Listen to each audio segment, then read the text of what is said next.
इस कहानी की शुरुआत होती है लेबनान की कैपिटल बेरूत के कोर्ट से, जहां जैन नाम के एक लड़के की सुनवाई चल रही होती है। उसकी उम्र मुश्किल से 12 या 13 साल होगी, लेकिन इतनी सी उम्र में उसने किसी आदमी पर उसे हमला करके उसे मारने की कोशिश की होती है। दरअसल इस जुर्म के लिए उसे पहले ही 5 साल की सजा हो चुकी है, लेकिन आज उसे किसी और वजह से कोर्ट में लाया गया है। आज का ये केस ऐसा होता है जैसा लेबनान की तारीख में पहले कभी नहीं हुआ था, इसलिए मुल्क भर के न्यूज रिपोर्टर्स भी इसे कवर करने के लिए आए होते हैं। अब कोर्ट में जैन के हाथों से हथकड़ियां खुलवाई जाती हैं। जज उसे उसकी उम्र पूछता है तो जैन कहता है कि मुझसे क्या पूछते हो, मेरे माँ बाप से पूछो। लेकिन इस बात पर उसके माँ बाप भी नजरें झुका लेते हैं। जैन की सरकारी वकील जज को बताती है कि जैन के माँ बाप ने आज तक उसका बर्थ सर्टिफिकेट नहीं बनवाया। उन्होंने ना तो उसकी कोई आईडी बनवाई और ना ही उसे कभी स्कूल भेजा, लेकिन मेडिकल रिपोर्ट से पता चलता है कि उसकी उम्र 12 साल के आसपास है। अब जज जैन से पूछता है कि बताओ तुम कोर्ट से क्या चाहते हो, जिस पर जैन कहता है कि मैं अपने माँ बाप पर एक केस करना चाहता हूँ। जज उससे पूछता है कि किस बात के लिए केस करना चाहते हो, तो उस पर जैन भारी आवाज के साथ कहता है कि मुझे पैदा करने के लिए। दरअसल जैन ने अपने माँ बाप पर इस बात का केस कर दिया था कि उन्होंने उसे पैदा क्यों किया।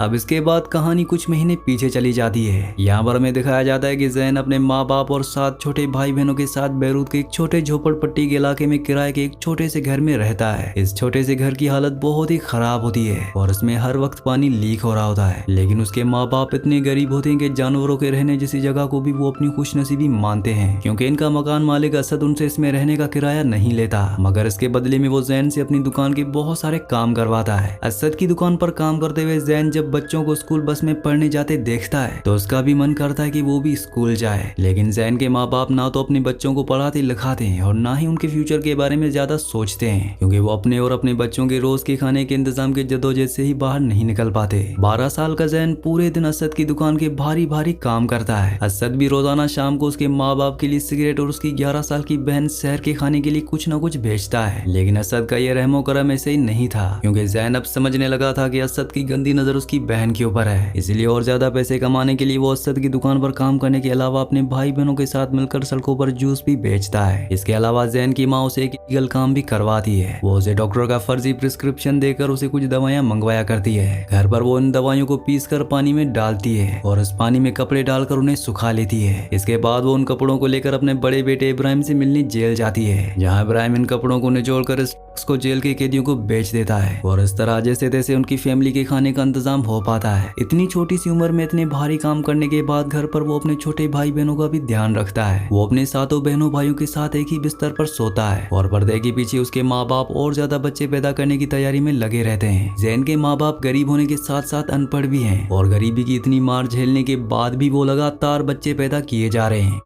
एक दिन सुबह उठकर जैन देखता है कि चद्दर पर लाल सा कुछ लगा हुआ है। उस वक्त तो उसे कुछ समझ नहीं आता, लेकिन दिन में जूस बेचते वक्त अचानक उसकी नजर शहर के कपड़ों पर जाती है जिन पर खून लगा होता है। ये देखकर वो उसे जल्दी से एक वॉशरूम में ले जाता है, जहाँ वो उसके कपड़े धोता है और उसे यूज करने के लिए अपनी बनियान दे देता है। वो उसे समझाता है कि याद है ना तुम्हारी सहेली आलिया के साथ क्या हुआ था। जब पहली बार उसके साथ ऐसा हुआ तो पता चला कि उसकी माँ ने उसे कमरे में बंद कर दिया है और फिर उसे एक मोटे आदमी को बेच दिया था। ऐसे ही अगर हमारी माँ को भी ये बात पता चल गई तो वो भी शादी के नाम पर तुम्हें असद को बेच देगी। वो तुम्हें अपने घर की 4 दीवारी में कैद कर देगा और तुम्हें कहीं जाने नहीं देगा, यहाँ तक कि फिर तुम हमसे भी कभी नहीं मिल पाओगी। अगले दिन वो असद की दुकान से पैड्स के कुछ पैकेट्स चुरा लेता है और अपनी बहन को जाकर देता है। अब वो अपनी बहन को असद के पास थोड़ी देर भी नहीं छोड़ता। इसके अलावा सड़कों पर जूस बेचते हुए जब कभी कुछ आवारा लड़के उसकी बहन को छेड़ने लगते हैं तो अपने कद काटे की परवाह किए बगैर ही वो उनसे भिड़ जाता। वो हमेशा अपनी बहन की हिफाजत करता है। साथ ही इसी तरह के कमीने लोगों से उसे अपने आप को भी बचाना पड़ता है और हर रोज जिल्लत का सामना करके जीना पड़ता है, क्योंकि उसके जैसे गरीब बच्चों की किसी की नजर में कोई हैसियत नहीं है और उनके होने या ना होने से किसी को कोई फर्क नहीं पड़ता। इस तरह दिन भर असद की गुलामी करने के बाद घर आकर वो अपने भाई बहनों की देखभाल करता है और इतना कुछ करने के बाद भी उसके माँ बाप बात बात पर उसे डांटते हैं और उसे मारते रहते हैं। जैन के हालात ने उसके बचपन को एक नरक बना दिया होता है। उसके सपनों और उम्मीदों का गला घोटकर उसे मजबूरियों की ऐसी जंजीरों में बांध दिया गया होता है जिनसे उसका आजाद होना लगभग नामुमकिन था।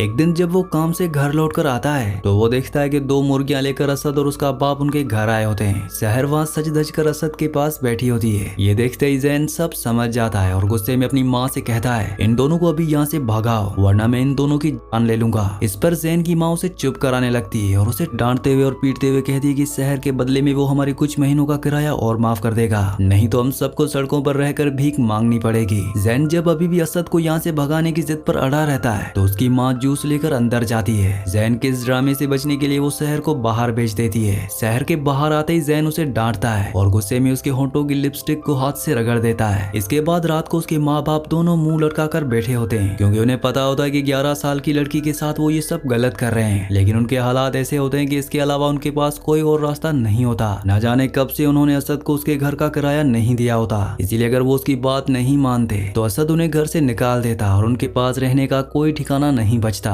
अब पूरी रात जैन अपनी पलकें भी नहीं झपका पाता। उसकी आंखों में नींद तो होती है, लेकिन उसका दिल बेचैन था, क्योंकि उसे अपनी बहन की बहुत टेंशन हो रही होती है। लेकिन कब तक वो अपने हाथ पर हाथ धरे बैठा रहता। अब वो फैसला कर लेता है कि अपनी बहनों को वो यहाँ से कहीं दूर ले जाएगा, जहाँ ये बेरहम लोग उन्हें छू भी ना सकें। इसलिए सुबह सबके उठने से पहले ही वो अपनी माँ के पर्स में से कुछ पैसे निकालता है और एक बड़ी पॉलीथीन में अपने और अपने बहनों के कपड़े रख लेता है। इसके बाद वो शहर के कान में कहता है कि मैं तुम्हें यहाँ से कहीं दूर ले जाऊंगा। मैं कुछ इंतजाम करने के लिए अभी बाहर जा रहा हूँ, मेरे वापस आने तक तुम तैयार हो जाना।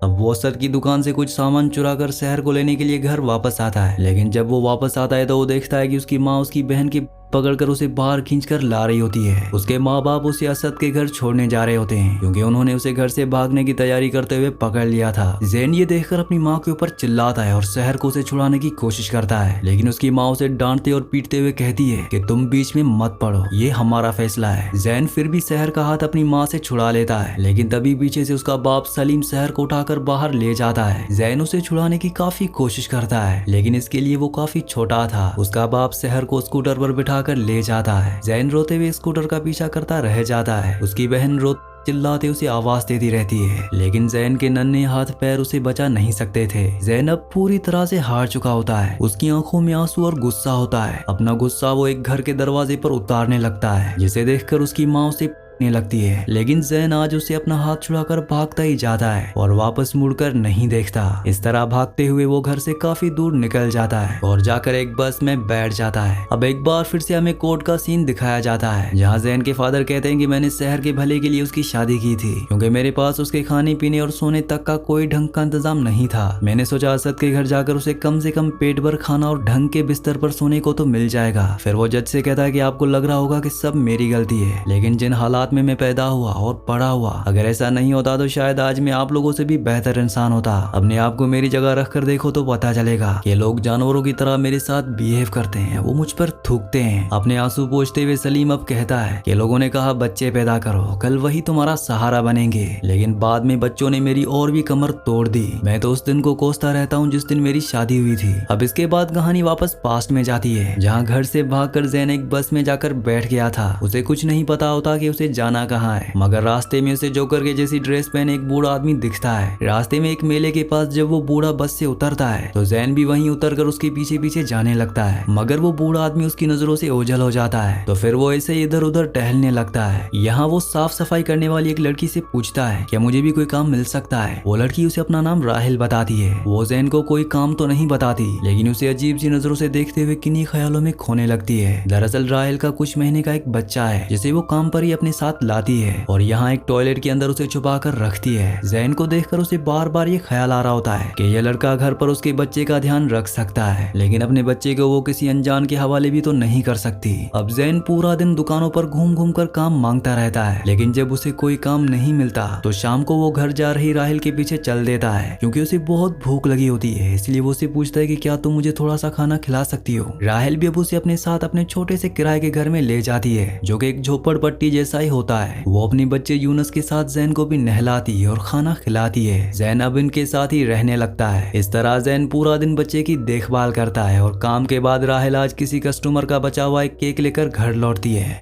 आज वो जैन को अपनी सच्चाई बताती है। वो उसे कहती है कि वो इथियोपिया कंट्री से घरेलू कामकाज के लिए यहाँ आई थी और उसका असली नाम राहिल है, लेकिन 6 साल एक ही जगह काम करने के बाद वो किसी के प्यार में पड़कर उसके साथ भाग निकली और उसके पेपर्स भी अपनी पुरानी मालकिन के पास ही रह गए। बाद में जब वो प्रेग्नेंट हो गई तो जिसके साथ वो भागी थी वो भी उसे छोड़कर चला गया। तब से अब तक वो फर्जी पेपर्स के साथ रह रही है, मगर अब वो पेपर्स भी एक्सपायर हो गए होंगे। अब अगले दिन काम के बाद वो एस्प्रो नाम के एक एजेंट के पास जाती है, जो लीगल तरीके से उसके पेपर्स बनवाने के $1500 मांगता है। बड़ी मुश्किल से राहेल सिर्फ $1000 का इंतजाम कर पाई होती है, लेकिन एस्प्रो अब उसे कहता है कि मैं फ्री में तुम्हारे पेपर्स तैयार कर दूंगा, बस मुझे अपना बच्चा दे दो। वैसे भी कानून की नजर में वो बच्चा इलीगल है और जिस दिन वो पकड़ा गया तो वो हमेशा के लिए तुमसे अलग कर दिया जाएगा। इस बात पर राहेल को बहुत गुस्सा आता है और वो घर वापस आ जाती है। इसके बाद वो अपनी जान पहचान के कई लोगों के पास पैसे मांगने जाती है, लेकिन कई दिन भटकने के बाद भी कहीं से पैसे का कोई भी इंतजाम नहीं होता। वो रोजाना अपने बच्चे यूनुस को जैन के पास छोड़कर कभी किसी से कुछ पैसे उधार मांगती तो कभी किसी काम के बदले एडवांस मांगती, यहाँ तक कि वो अपने सर के बाल तक बेच देती है। जैन भी रोजाना घर पर पड़े पड़े बोर होने लगता है और अपनी बहन शहर को याद करके अक्सर उसकी आंखों से आंसू बहने लगते हैं। एक दिन जैन और अपने बच्चे को छोड़कर राहेल घर से निकलती है, लेकिन उस दिन से वो वापस नहीं लौटती क्योंकि पेपर्स ना होने की वजह से पुलिस ने उसे पकड़ लिया। उसके साथ वाली दूसरी कैदी उसे समझाती है कि पुलिस को अपने बच्चे के बारे में बिल्कुल भी मत बताना, वरना उसे हमेशा के लिए तुमसे छीन लिया जाएगा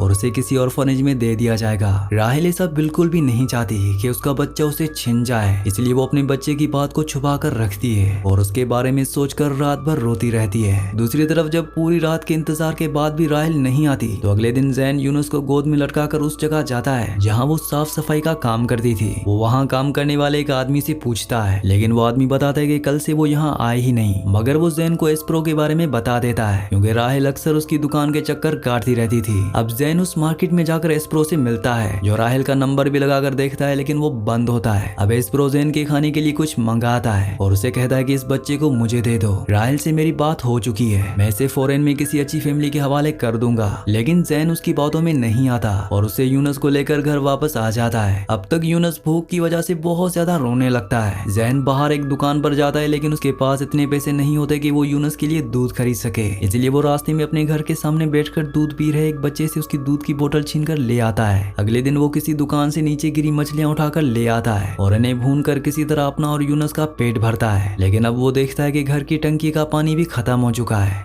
अब जैन का सब्र टूट जाता है और उसे लगता है कि राहेल अपने बच्चे को उसके पास छोड़कर कहीं भाग गई है, इसलिए वो कुछ बच्चों से उनका स्केटिंग बोर्ड छीनता है और उस पर घर के बर्तन रखकर उन्हीं में यूनुस को बैठाकर बर्तनों को बेचकर कुछ खाने का इंतजाम करने निकल पड़ता है। उसके बर्तन तो नहीं बिक पाते, लेकिन आज उसे सड़कों पर कुछ सामान बेचने वाली एक लड़की मिलती है। वो जैन को बताती है कि एस्प्रो ने $500 में उसे यहाँ से स्वीडन भेजने का वादा किया है और अगर तुम चाहो तो तुम भी वहाँ जा सकते हो क्योंकि वहाँ पर हम जैसे लोगों की बहुत मदद की जाती है। उस लड़की की बातों से जैन को ये भी पता चलता है कि एक सीरियन रेफ्यूजी कैंप में उसे फ्री में राशन दिया जाता है, इसलिए जैन एक सीरियन रेफ्यूजी कैंप में कुछ झूठ बोलकर पहले तो कुछ दूध और खाने के राशन का इंतजाम करता है और फिर अगले दिन घर के पानी का छोटा वाला टैंक बेचने एस्प्रो के पास जाता है। एस्प्रो से पानी की वो टैंक खरीद लेता है, जिसके बाद जैन उसे कहता है कि मुझे भी स्वीडन जाना है। इस पर एस्प्रो आज फिर से उसे स्वीडन भेजने का लालच देकर यूनुस को उससे लेने की कोशिश करता है, लेकिन जैन उसे झूठ बोल देता है कि राहेल वापस आ गई है। इस तरह वो घर वापस आ जाता है, लेकिन अब स्वीडन जाने की बात उसके मन में बैठ गई होती है, इसलिए ज्यादा पैसों का इंतजाम करने के लिए वो वही गलत तरीका अपना लेता है जो उसकी माँ उसे करवाया करती थी। वो एस्प्रो से मिले उन पैसों से कुछ दवाइयाँ खरीदता है और उन्हें पानी में घोलकर उसे नशेड़ियों को बेचना शुरू कर देता है। इस तरह वो कुछ पैसे कमा भी लेता है और उन्हें घर के अंदर एक जगह छुपा कर रख देता है, लेकिन एक दिन नशेड़ी उसका सारा सामान उसे छीनकर उसे भगा देते हैं। उस दिन उसकी किस्मत बहुत ज्यादा खराब होती है क्योंकि जब वो घर वापस लौटता है तो वहाँ मकान मालिक ने घर का सारा सामान फेंक कर बाहर से ताला लगा दिया होता है क्योंकि उसे उसका किराया टाइम पर नहीं मिला था। जैन ताला खोलने की काफी कोशिश करता है, लेकिन वो कुछ नहीं कर पाता और रहने के ठिकाने के साथ साथ आज उसके पैसे भी उसी ताले के अंदर रह गए थे। अब वो यूनुस को लेकर सड़कों के किनारे भटकने लगता है। बगैर छत और बगैर खाने की वो यूनुस को कब तक संभाल पाएगा, ये सोचकर आखिर उसे एस्प्रो के पास जाकर उसकी बात माननी ही पड़ती है। एस्प्रो उसे कहता है कि उसे यूनुस की फिक्र करने की कोई जरूरत नहीं है, मैं उसकी देखभाल और उसे प्यार करने वाली किसी अच्छी फैमिली को उसे दे दूंगा।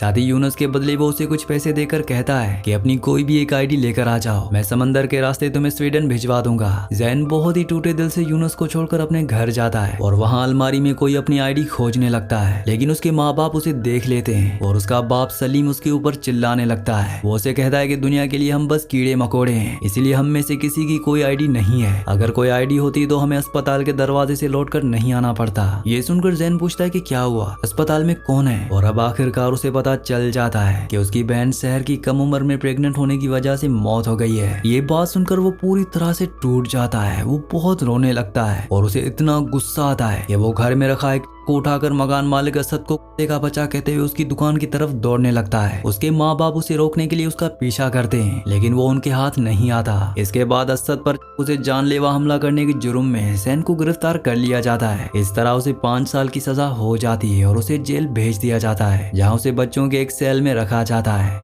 अब कहानी एक बार फिर से प्रेजेंट में आती है, जहाँ व्हील चेयर पर असद को कोर्ट में लाया जाता है। जज उसे पूछता है कि क्या 11 साल की लड़की की शादी की उम्र होती है। इस पर असद कहता है कि मुझे नहीं पता था कि उसकी मौत हो जाएगी, क्योंकि यहाँ बहुत सारी लड़कियों की शादी इसी उम्र में होती है। यहाँ तक कि मेरी सौतेली माँ की शादी भी इसी उम्र में हुई थी और वो आज तक जिंदा है। अब जैन की माँ रोते हुए बताती है कि हम उसे हॉस्पिटल लेकर गए, लेकिन उसकी कोई आईडी ना होने की वजह से हॉस्पिटल वालों ने उसे एडमिट नहीं किया और शहर ने गेट के बाहर ही दम तोड़ दिया। इस पर जैन की वकील सोच से गुस्से में पूछती है कि तुम लोगों ने शहर की कोई आईडी क्यों नहीं बनवाई थी। वकील के इस तरह सवाल करने पर सोच के आंसू गुस्से में बदल जाते हैं और वह कहती है कि मुझ पर इल्जाम लगाने की तुम्हारी हिम्मत कैसे हुई। मैं भी अपने बच्चों से उतना ही प्यार करती हूँ जितना तुम लोग करते होगे, लेकिन गरीबी और हालात का सामना जिस तरह मैंने किया है, जिस तरह अपने बच्चों को चीनी का पानी पिला पिला कर सुलाया है, मेरी जगह अगर तुम होती तो कब की अपने आप को फांसी पर लटका लेती। अपने बच्चों के खातिर मैंने 100 जुर्म किए और तुम कहती हो कि मैं अपने बच्चों से प्यार नहीं करती। स्वाद और सलीम अब अपने आंसू पोंछते हैं और कहानी एक बार फिर से पास्ट में चली जाती है। एक दिन जेल में जैन की माँ सौद उसे मिलने आती है। उसे देखते ही जैन गुस्से से भर जाता है और उसे शहर की मौत का जिम्मेदार बताता है। जैन की आंखों में शहर की मौत का गम और गुस्सा देखकर स्वाद कहती है कि ऊपर वाला जब कुछ छीनता है तो बदले में कुछ देता भी है। दरअसल वो एक बार फिर से प्रेग्नेंट होती है। वो जैन से कहती है कि अगर लड़की हुई तो हम उसका नाम शहर रखेंगे और तुम्हारे बाहर आने तक वो चलने भी लगेगी। स्वाद को लगा था कि इससे जैन का दुख शायद कुछ कम हो जाएगा, लेकिन जैन इस बात पर भड़क जाता है और अपनी माँ को पत्थर कहते हुए अपनी सेल में चला जाता है। इसके बाद दिखाया जाता है कि एक दिन जेल में लगी टीवी पर जैन और दूसरे कैदी एक लाइव प्रोग्राम देख रहे होते हैं, जिसमें बच्चों के ऊपर होने वाले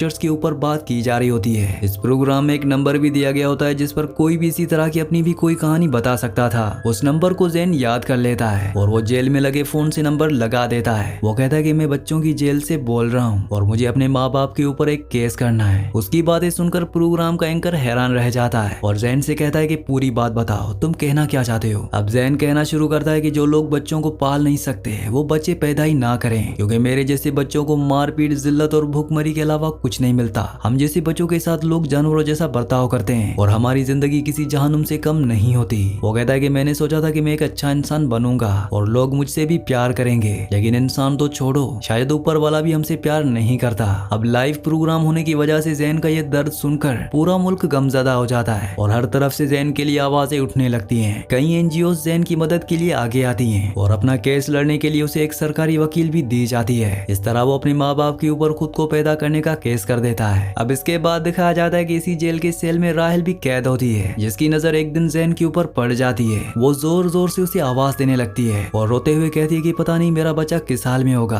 आखिरकार पुलिस जैन और राहल से पूछताछ करती है और जैन पुलिस को एस्प्रो के बारे में सब कुछ बता देता है। पुलिस एस्प्रो के ठिकाने पर छापा मार देती है और उसे यूनस के साथ साथ और भी कई इलीगल माइग्रेंट्स मिलते हैं जिनकी एस्प्रो तस्करी करने जा रहा था। इसके बाद एक एनजीओ की पहल पर यूनस को राहल को सौंप दिया जाता है और राहल जैसे बहुत से लोगों को उनके अपने कंट्रीज वापस भेज दिया जाता है। अब आखिर में एक बार फिर से कहानी कोर्ट में आ जाती है, जहाँ जज जैन से कहता है कि मुझे नहीं लगता कि इतना कुछ होने के बाद भी तुम्हारे माँ बाप अब और बच्चे पैदा करेंगे। लेकिन जैन अपनी माँ की तरफ इशारा करते हुए कहता है कि उस बच्चे का क्या जो उसके पेट में पल रहा है, क्या उसके साथ भी वही नहीं होगा जो मेरे साथ हुआ है। उसकी इस बात पर जज के साथ साथ जैन के माँ बाप भी एक गहरी सोच में पड़ जाते हैं और उनके झुके चेहरे बता रहे होते हैं कि जैन सही कह रहा है। उन्हें समझ में आ गया होता है कि वो चाहे कितना ही हालात का रोना रोते रहें, लेकिन सच्चाई तो यही थी कि ज्यादा बच्चे पैदा कर करके उन्होंने अपने साथ साथ अपने बच्चों को भी हालात और बदनसीबी की गहरी खाई में धकेल दिया। इस तरह जैन के हालात और उसकी मजबूरियों को ध्यान में रखते हुए उसकी सजा कम कर दी जाती है और आखिर में दिखाया जाता है कि जैन का पासपोर्ट बनने के लिए उसका फोटो खींचा जा रहा होता है, जहाँ उसे कोई कहता है कि मुस्कुराओ जैन, ये तुम्हारा पासपोर्ट है, कोई मौत का फरमाना नहीं। इस जोक पर जैन को हंसी आ जाती है। वैसे आपको क्या लगता है कि जैन के माँ बाप को अपनी औलाद के साथ ऐसा करना चाहिए था या फिर ज्यादा बच्चे पैदा करने की गलती करके वो खुद ही गरीबी के दलदल में फंस गए? मुझे नीचे कमेंट्स में जरूर बताना। इसी के साथ इस मूवी का, इस कहानी का एंड हो जाता है। अगर आपने हमारे चैनल को सब्सक्राइब नहीं किया